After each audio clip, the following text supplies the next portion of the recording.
I'm so grateful to be here today to talk about the work that I love in a place that I love with people I love. But in addition to gratitude, I'm also feeling a little bit nostalgic because one of the main ingredients that went into the stew that became I Am Elemental female action figures was actually stirred into the pot in this very room. 5 years ago, I sat where you are now, listening to guest speaker Joanne Deek talk about brain development and boys. I imagine you might be confused. What does brain development and boys have to do with female action figures? But trust me, it's not as strange as it sounds. However, I am getting a little bit ahead of myself, so let's go back in time, shall we? It's October of 2012, and I've fallen asleep ruminating on a question. Why do male superheroes like Spider-Man appeal to both a 4-year-old boy and a 40-year-old man? But the same can't really be said about female superheroes. Remember, we've gone back in time. Wonder Woman, Black Panther, Captain Marvel, not even in development yet. Supergirl and Jessica Jones, not on television. G. Willow Wilson had not rebooted Ms. Marvel as a Muslim teen. Babs Tarr hadn't recreated Batgirl with her hip new makeover. And Iron Man hadn't been reinvented as a female STEM prodigy. And yes, I'm very aware that Gloria Steinem had appropriated Wonder Woman as a feminist icon for Ms. Magazine long ago, but the truth is that her hypersexualized design was meant to satisfy her disproportionately male audience, not the women's movement, and not as a toy for young children. I had just finished reading Paul Tuff's book, How Children Succeed, and learned about Angela Duckworth and her pioneering study championing grit, even more than intelligence, as a key to future success. I'd revisited an old college obsession, 49 Up, the 7th film in the iconic documentary series 7 Up, and I had been shocked to discover that all of these 49-year-olds were exactly the same in the flashbacks of when they were 7, thus proving the film's mantra, give me a child until he is 7, and I will show you the man. And sitting right in this very room, I had heard brain expert Joanne Deek announce, girls and boys are as different from the neck up as they are from the neck down. It's a scientific fact. With all of this swirling around in my head, I went to bed wondering, what would I have to do to a superhero to make her appeal to the female brain from 4 to 40 years old? I woke the next morning with the answer. It's not superheroes, it's superpowers. I took a blank periodic table of elements and I started filling in character traits, bravery, wisdom, creativity, empathy, and I changed the name to the Elements of Power. That night, my husband and I bought about 30 domain names, and within 24 hours, we had a fully formed company mission and the start of a very big idea. From the outset, we had 3 goals. First, if you go into a toy store looking for a female action figure, you're in for a surprise. Their breasts are often bigger than their heads. Their non-existent rib cages mean that their waists are also non-existent. Their bums are wider than the Grand Canyon. And if you want your female action figure to sit, her unnaturally long legs will splay far and wide. These hypersexualized female characteristics aren't really great for saving the world. They're also not real, and they are not appropriate toys for a 4-year-old girl or a 4-year-old boy. And to be clear, as the mother of 2 boys, I think it's just as important to put a strong, healthy, powerful female action figure in the hands of a boy as it is a girl. How can we possibly hope to promote the notion of gender equality if we're only teaching girls what it means to be a powerful woman. And so, arguing that the female action figures on the market were not designed for children, but rather for the adult male collector, we decided to create a figure that had a healthier breast-to-hip ratio. As we like to say, less Hooters, more heroin. But the truth is that if it was, more about this idea of just reinventing a stereotype, we were also responding to cultural trends. I grew up in a world where I believed that I was equal to boys, fervently believed this, and I trusted that I could accomplish any goal that I set for myself. It was the early days of Ms. Magazine and the individuality-themed Free to Be You and Me TV special and album, and I internalized these truths as it was the most obvious thing in the world. Unfortunately, the hypersexualization of the female form in the last 2 decades means that things are kind of different now. Kids don't grow up in a bubble. So, for example, they're internalizing messages like the heavy overuse of Photoshop, which turns real women into doll-like imitations. As a result, they're internalizing messages about what it means to be a perfect woman that aren't attainable because they aren't real.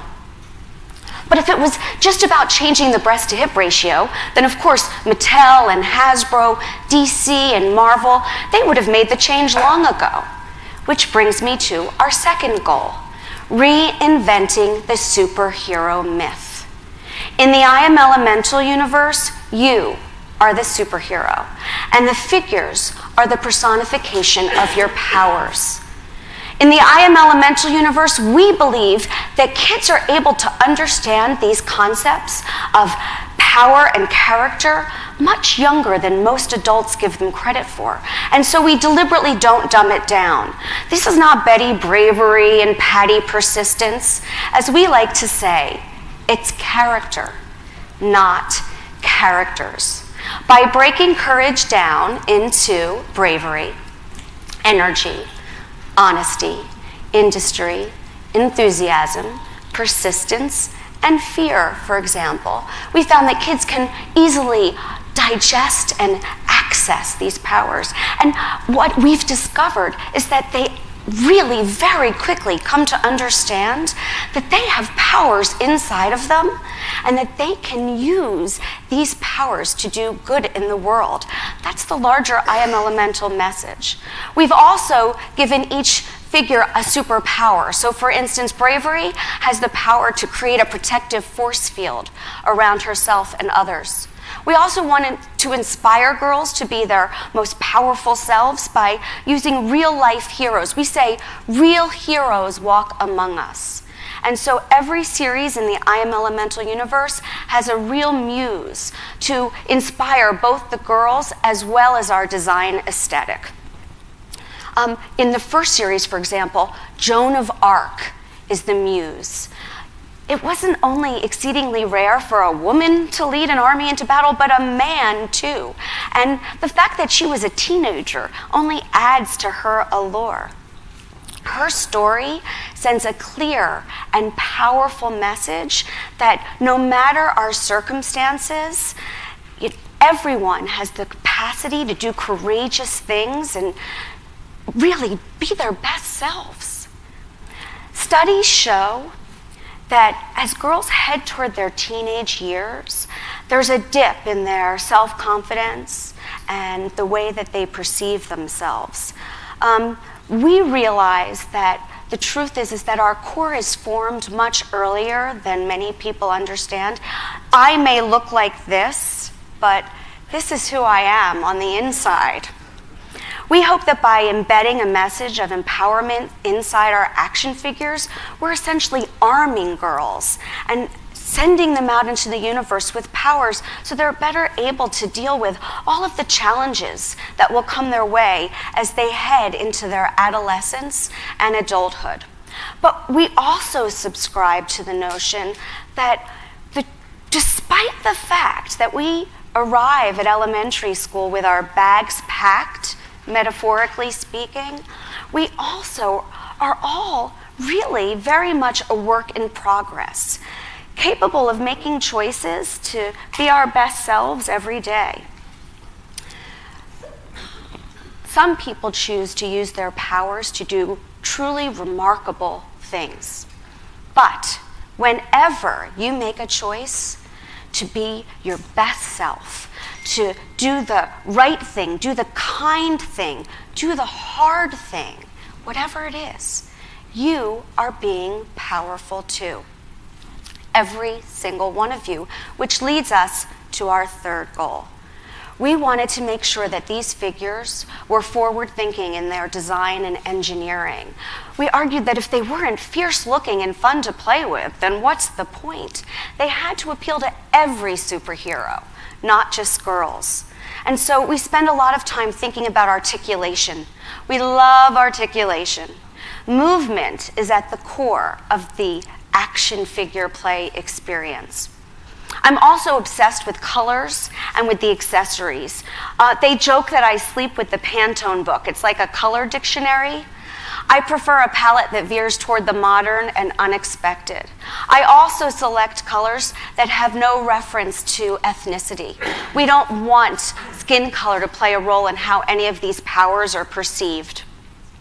There's also a message, a hidden message, behind every single figure design.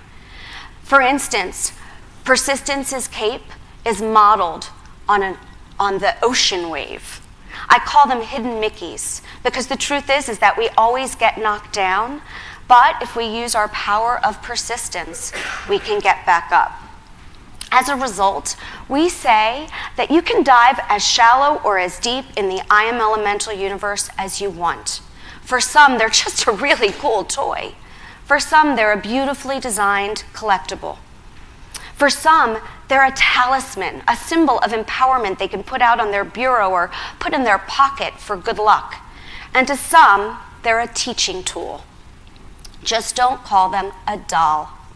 No, we are not anti-doll or anti-princess. We believe that there's room in a child's toy box for both dolls and action figures. But make no mistake about it, they are very different things.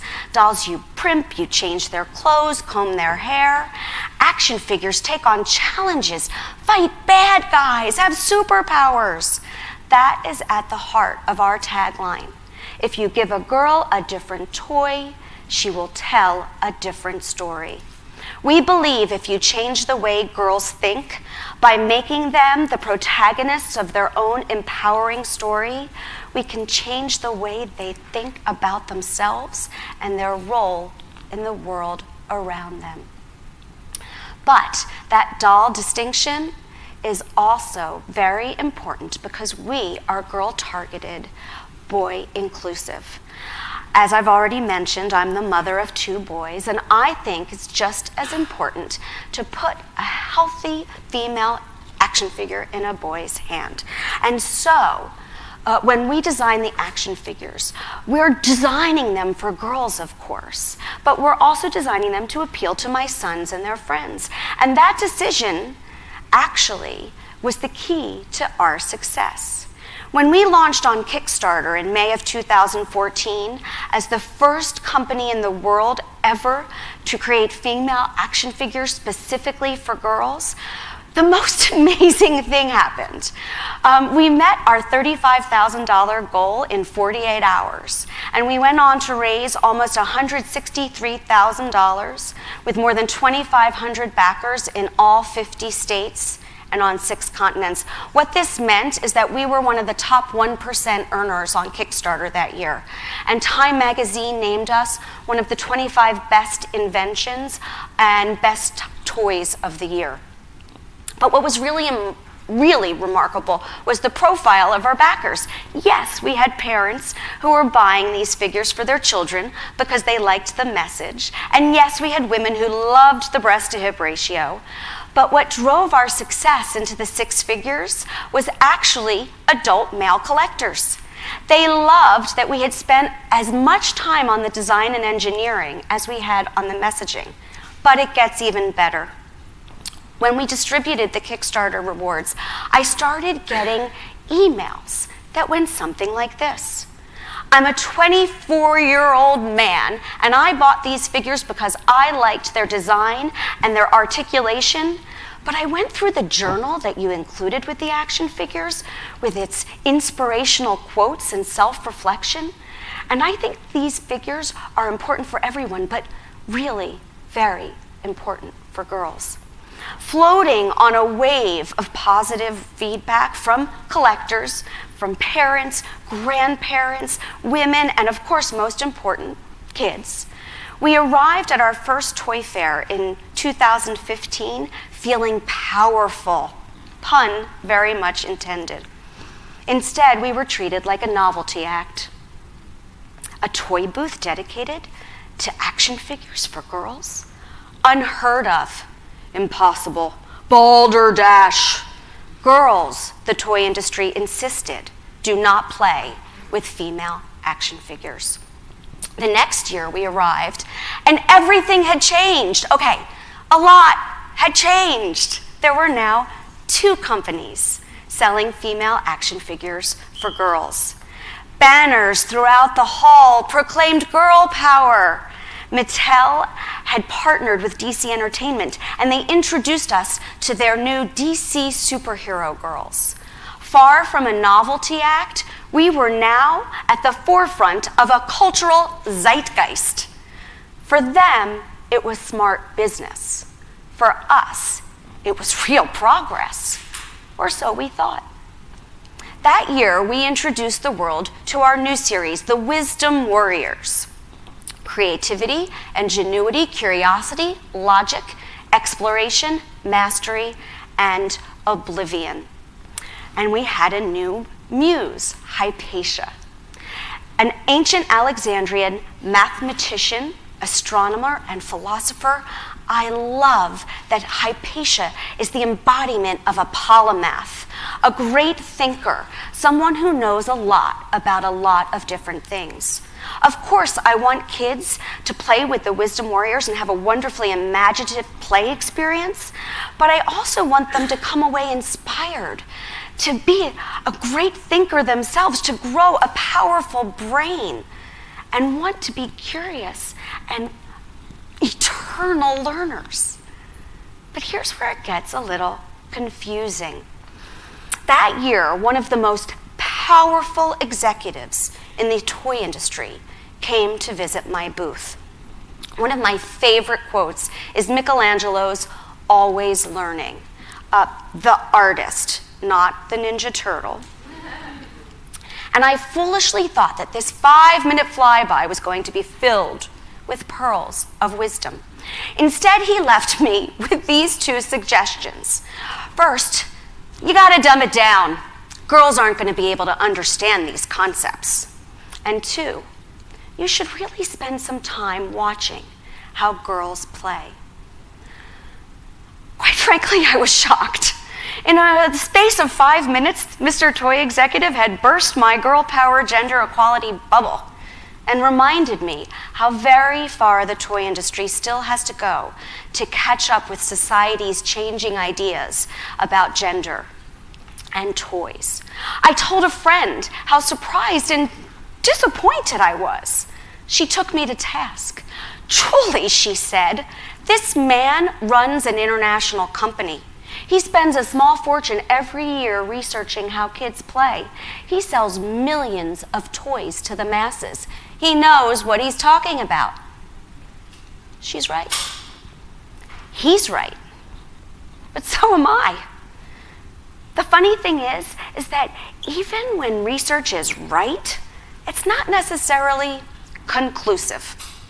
Girls love playing with dolls and princesses. So obviously, Mr. Toy Executive's research probably proves just that fact. However, just because a girl likes to play with dolls and princesses doesn't mean she wouldn't also like to play with female action figures.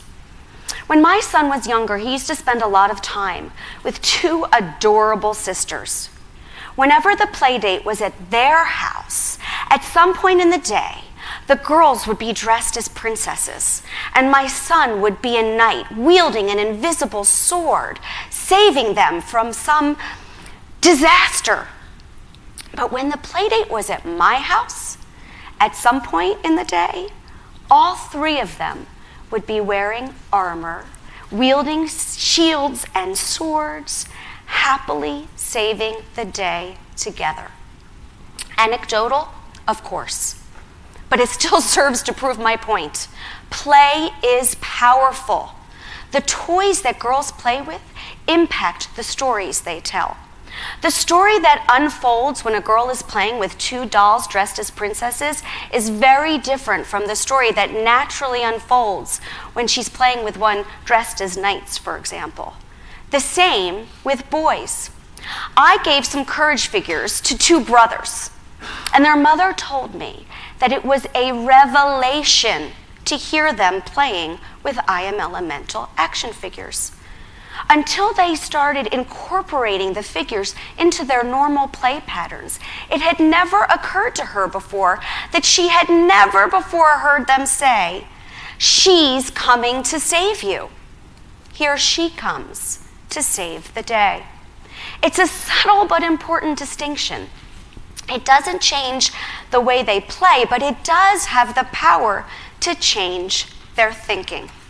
Speaking of changing one's thinking, ironically, my experience with I Am Elemental action figures has changed my own ideas about brain development and Joanne Deek's comment that boys and girls are as different from the neck up as they are from the neck down. There's a lot that we don't know about the human brain, but we do know just that. It's a human brain, not a male brain and not a female brain. I Am Elemental is actually involved in its own research study, in that our female action figures ask people to think about their superpowers, their character traits, and which ones fit them most. Whenever I go out to events promoting my business, I bring life-size shields with me, and I force everyone, girl, boy, man, woman, to pick their power. Over time, I discovered that the most unusual thing was happening. Women kept picking the strong powers, like bravery and energy, while the men started picking the softer powers, like honesty and persistence. I'll admit I was surprised. After all, this isn't what scientists or the media tell us should happen. Words like bravery and energy are supposed to be masculine words, and honesty and persistence are softer, feminine words. The difference is that we're not asking people to tell us whether women are brave or men are honest. We're asking them to think about their own powers, free from the limitations that gender stereotypes place on them. People are able to pick the powers that speak to them, to be who they want to be. So despite the fact that advertising, the media, and yes, even toy companies want us to believe that words like bravery and honesty have a gender, guess what? They don't. So why don't we stop disseminating the message that they do?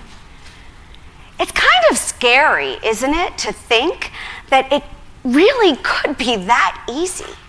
Eradicate the appearance or expectation of differences, and the belief in that difference dissipates. That is what my company is trying to do. And that is what other companies, thankfully, are doing as well. Over the past 4 years, we have been really lucky to have made friends with a lot of other crowdfunders who are also trying to kind of disrupt the toy aisle. Now, although I know that, this idea that we're going to close the gender gap in toys by reimagining the female action figure is only the tip of a very large gender equality iceberg, I can't help but feel that perhaps, maybe a decade from now, we'll look back and discover that these small changes will have been important catalysts for the big changes to come. We say, shared, everyone's powers grow stronger. So, what about you? Which superpowers will you choose to use? Thank you.